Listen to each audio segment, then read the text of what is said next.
తాళాలు వేసి నెలని టార్గెట్ చేస్తాడు. అది అత్యంత ఖరీదైన ఏరియాలు రెక్కి వేసి మరీ చోరీ చేస్తాడు. వరుస దొంగతనాలతో పోలీసులకి చుక్కలు చూపించాడు. చివరికి చిక్కాడు. ఇంతకీ ఎవరా ఘరానా దొంగ? Let's watch.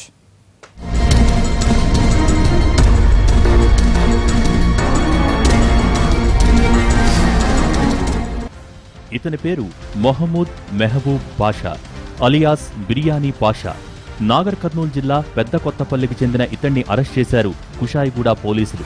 చదివింది తక్కువేమో కానీ చోరీలు చేయటంలో దిట్ట. పాషాగాని ప్లాన్ వేశాడంటే ఆ ఇంటిని ఏ పోలీసొచ్చినా కాపాడలేడు. ఇంట్లోకి ఎంట్రీ ఇచ్చాడంటే పిన్నీసు కూడా వదలకుండా చక్కపెట్టేయాల్సిందే. పగలు రెక్కీ చేసి రాత్రిళ్లు చోరీలకు పాల్పడుతున్నాడు ఈ కేటుగాడు.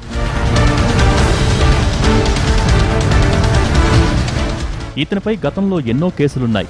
మనోడు చోరీల్లో హాఫ్ సెంచరీ కొట్టాడంటే సిచ్యువేషన్ ఏంటో అర్థం చేసుకోవచ్చు. అప్పటికి 2016లో పీడీ యాక్ట్ ప్రయోగించారు వనస్థలిపురం పోలీసులు. ఆ తర్వాతే విడుదలై తిరిగి పాతదారిలోనే నడవటం మొదలుపెట్టాడు. పోలీసులను ముప్పు తిప్పలు పెట్టి 3 చెరువుల నీళ్లు తాగించాడు. తాజాగా కుషాయిగూడ, కేపీహెచ్బీ, మాదాపూర్ స్టేషన్ల పరిధిలో మొత్తంగా 10 కేసులు నమోదయ్యాయి. నిందితుడి నుంచి 32 తులాల బంగారం, 7.5 కిలోల వెండి, ఓ ద్విచక్ర వాహనం స్వాధీనం చేసుకున్నారు. వీటి మొత్తం విలువ 13 లక్షలుగా గుర్తించారు పోలీసులు.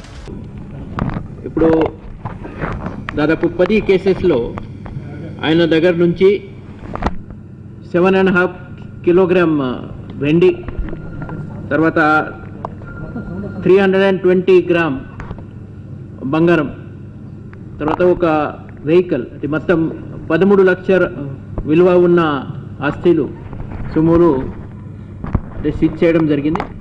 బిర్యానీ పాషా లాంటి వాళ్లుంటారు కాబట్టి ఇంటికి తాళాలు వేసి అందరూ వెళ్లకండి, ఎవరో ఒకరు ఇంట్లో ఉండేలా చూసుకోండని సూచిస్తున్నారు పోలీసులు.